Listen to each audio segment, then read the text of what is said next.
एक दिन सुबह सुबह चंदनपुर गांव में सन्नाटा छा जाता है।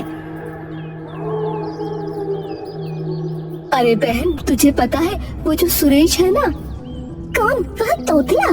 अरे वही जो सरपंच जी के घर के पास रहता है, उसका किसी ने खून कर दिया। क्या खून? और वो भी हमारे गांव में? हाँ, अभी अभी सरपंच साहब ने पुलिस को खबर की है, वो बस आती ही होगी। तभी पुलिस की गाड़ी सुरेश के घर आती है। पुलिस वहाँ पर लाश को देखती है। सुरेश की लाश खून से लथपथ जमीन पर पड़ी होती है। पुलिस पूरे घर को अच्छे से देखती है। अच्छा, तो आप ये बताइए कि सुरेश की किसी से दुश्मनी थी या आपको किसी पर शक है? उसका आप सबसे कैसा रिश्ता था? अरे साहब, सुरेश हमारे गांव में नया नया आया था। दुश्मनी का तो हमें नहीं पता, लेकिन इसकी वो दूध वाले राजू से कुछ दिन पहले लड़ाई जरूर हुई थी। सुरेश ने राजू का सारा दूध बर्बाद कर दिया था। हाँ, और उस दूध वाले राजू ने उसे गुस्से में जान से मारने तक की धमकी दी थी। क्या दूध बर्बाद होने पर जान से मारने की धमकी? अरे हाँ साहब, वह बात कुछ ऐसी थी कि सुरेश राजू से रोज दूध लेता था, लेकिन आज तक उसके पैसे नहीं दिए। और उस दिन राजू सुरेश से पैसे मांगने के लिए घर आया तो सुरेश ने मना कर दिया और उसका सारा दूध भी बर्बाद कर दिया। फिर दोनों में बहुत बड़ी लड़ाई हो गई और उस दिन सुरेश को राजू ने धमकी भी दी थी। आप और क्या क्या जानते हैं सुरेश के बारे में? मुझे सब बताइए। और क्या सुरेश शराब भी पीता था? साहब, गांव में तो उसकी इतनी ज्यादा किसी से बोलचाल नहीं थी, पर हाँ, वह जब भी पास से निकलता था उसमें शराब की बू जरूर आती थी। वह हर रोज शहर जाया करता था, पर शहर में कहाँ जाता, क्या करता, ये भी हम में से किसी को नहीं पता। फिर हवलदार, सर ये देखिए मुझे क्या मिला। इंस्पेक्टर के सामने एक लाल मोती का टुकड़ा रखता है। पुलिस वहाँ पर सील लगा देती है और राजू के यहाँ पूछताछ करने जाती है।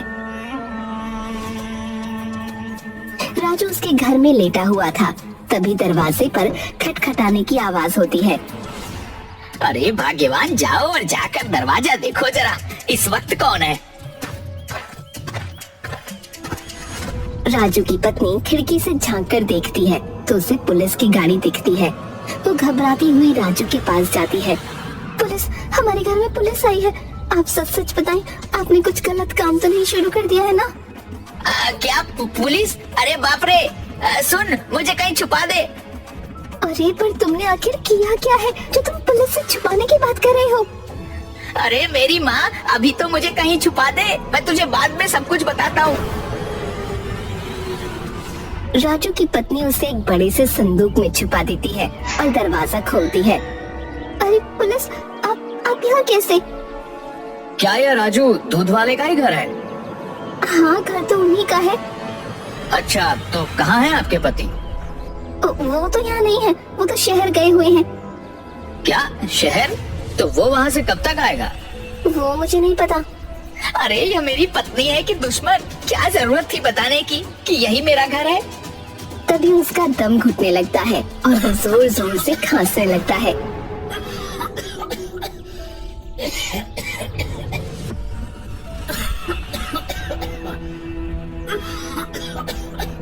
कौन है? कौन है अंदर? बोल, क्या किया है तूने? अरे साहब, मुझे माफ कर दो, मुझसे बहुत बड़ी गलती हो गई। अब आगे से मैं ऐसा कभी नहीं करूंगा। क्या आगे से नहीं करूंगा? तू कुछ करने के लायक बचेगा तभी तो कुछ करेगा ना। अरे इंस्पेक्टर साहब, मैं आपके पैर पड़ता हूँ, हाथ जोड़ता हूँ, पर मुझे छोड़ दीजिए। अरे मुझे कोई बताएगा इन्होंने किया क्या है? अरे मुझे क्या पता था कि इस गलती की मुझे इतनी बड़ी सजा मिलेगी। मैं तो बस दूध में पानी मिला मिला कर बेचता था और कुछ दिनों से पाउडर वाले दूध को बेचता था, पर मुझे क्या पता था कि इस गुनाह की मुझे इतनी बड़ी सजा मिलेगी। क्या? तो तुम मुझसे इसलिए बच रहे थे? हाँ, और नहीं तो क्या। मतलब तुमने सुरेश का खून नहीं किया? क्या खून? और ये पक्षी भी नहीं मार सकते, इंसान का खून क्या करेंगे? अच्छा, तो इसका मतलब कि तुमने सुरेश का खून नहीं किया? नहीं, और कौन सुरेश? वही जिससे तुमने लड़ाई की थी उस दिन, जिसने तुम्हारा सारा दूध बर्बाद कर दिया था। अरे साहब, मैं तो कब का भूल गया, और वैसे भी वह मेरा उधार नहीं चुका रहा था, तो बस इसीलिए मैंने उसे धमकी दी थी। फिर पुलिस उनके घर से चली जाती है। इंस्पेक्टर पुलिस स्टेशन में बैठा होता है कि तभी फोन की घंटी बजती है। क्या? अच्छा ठीक है, मैं अभी आता हूँ। हवलदार, चलो जल्दी, हमें रामपुर जाना है। पर साहब, रामपुर क्यों? किसी का खून हुआ है। फिर पुलिस जहाँ खून हुआ था वहाँ पहुँच जाती है।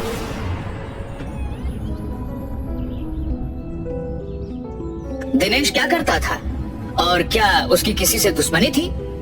नहीं नहीं, यहाँ पर तो उसकी किसी से दुश्मनी नहीं थी, पर वह अपने काम से शहर जाता था। पर वहाँ किसी से दुश्मनी हो तो पता नहीं। अच्छा, तो दिनेश करता क्या था?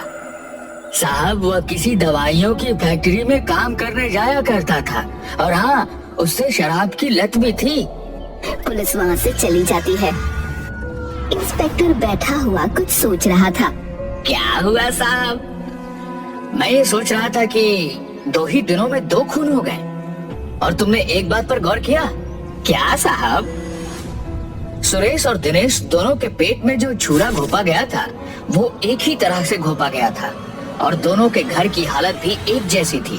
वह खूनी आया, बैठा, और फिर उस खूनी ने खून किया होगा। हाँ, और जैसा मोती हमें सुरेश के घर मिला था, वैसा ही दिनेश के लाश के पास भी मिला। अच्छा सुनो, वह जो दोनों मोती हैं वो मेरे पास लेकर आओ।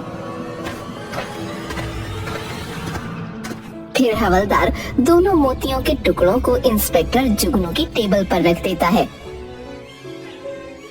अरे, ये तो दोनों बिल्कुल एक जैसे हैं, और देखो, इन्हें जोड़ने पर जुड़ भी रहे हैं। इसका मतलब है कि दोनों का खून किसी एक ही इंसान ने किया है।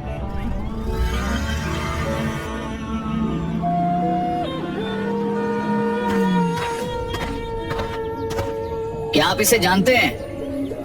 हाँ हाँ साहब, ये तो मेरी फैक्ट्री में काम करता है। शायद आपको पता नहीं है, पर इसे किसी ने मार दिया है। क्या? जी हाँ, बस इसी की पूछताछ करने के लिए हम यहाँ पर आए हैं। क्या दिनेश की यहाँ पर किसी से दुश्मनी थी? नहीं नहीं साहब, यहाँ तो उसकी किसी से कोई दुश्मनी नहीं थी। दरअसल दिनेश, सुरेश और रमेश तीनों बहुत अच्छे दोस्त थे, पर सुरेश और दिनेश पिछले कुछ दिनों से काम पर नहीं आ रहे थे। क्या ये वही सुरेश है? जी हाँ मैनेजर साहब, आपके इन दोनों कर्मचारियों की हत्या हो चुकी है। क्या? सुरेश भी?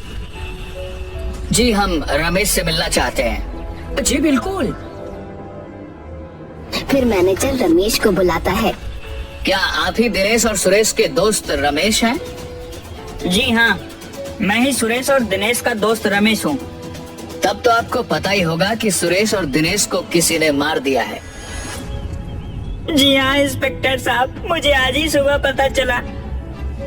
इंस्पेक्टर साहब, ये देखिए, मुझे भी कोई धमकी भरे खत भेज रहा है। हो ना हो खूनी मुझे भी मारना चाहता है, पर मुझे समझ नहीं आ रहा कि उसकी हम तीनों से क्या दुश्मनी है। तुम शराब भी पीते हो? जी, वो कभी कभार। इसका मतलब कि तुम तीनों एक साथ ही शराब पीने जाते होंगे।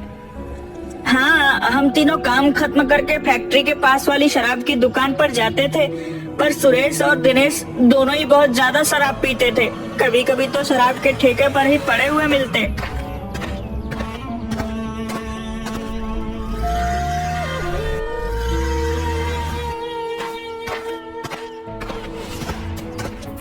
इंस्पेक्टर और हवलदार दोनों ही शराब के ठेके पर पहुंच जाते हैं, जहां सुरेश, दिनेश और रमेश तीनों अक्सर जाया करते थे।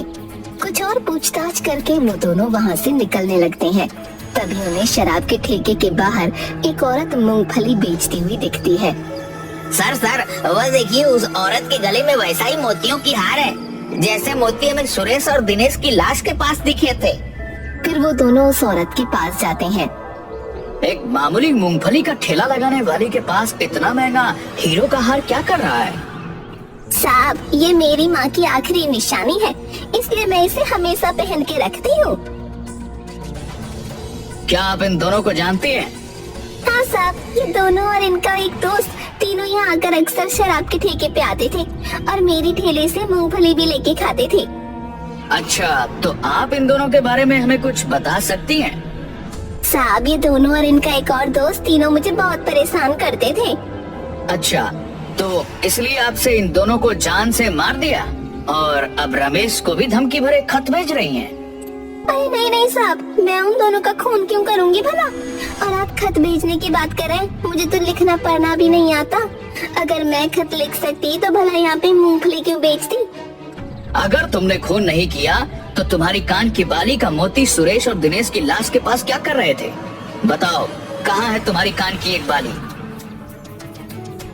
साहब, वो उस दिन जब मैं मूंगफली बेच रही थी, उस दिन ये तीनों रोज की तरह मूंगफली लेने मेरे ठेले पे आए और मेरे साथ जोर जबरदस्ती करने लगे और मैं जैसे तैसे अपनी जान बचा के वहाँ से भाग निकली और शायद उसकी जोर जबरदस्ती में मेरी कान की बाली गिर गई होगी। मेरा भरोसा कीजिए साहब, मैंने किसी को नहीं मारा, मैं अपने बेटे की कसम खा के कहती हूँ।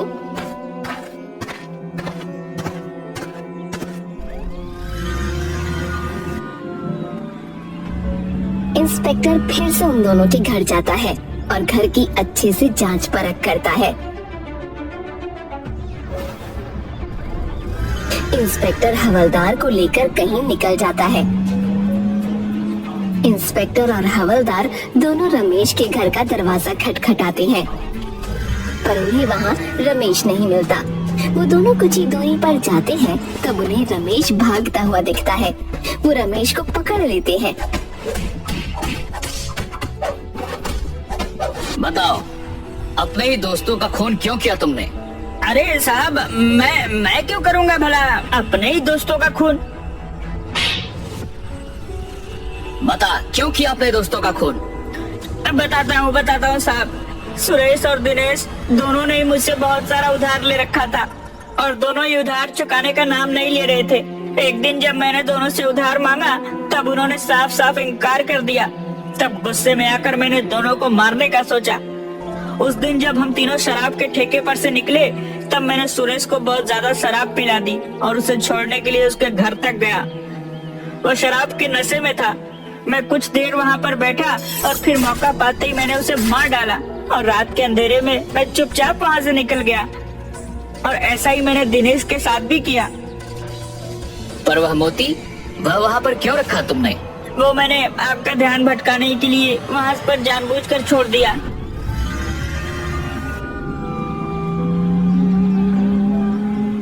और फिर पुलिस उसे जेल में बंद कर देती है। पर सर, आपको कैसे पता चला कि सुरेश और दिनेश का खून उसके ही दोस्त ने किया है? जब मैं दिनेश और सुरेश के घर फिर से गया तब मुझे सुरेश के घर में सिगरेट का एक छोटा सा टुकड़ा और वैसा ही लाइटर मिला जैसा कि उस दिन रमेश के पास देखा था।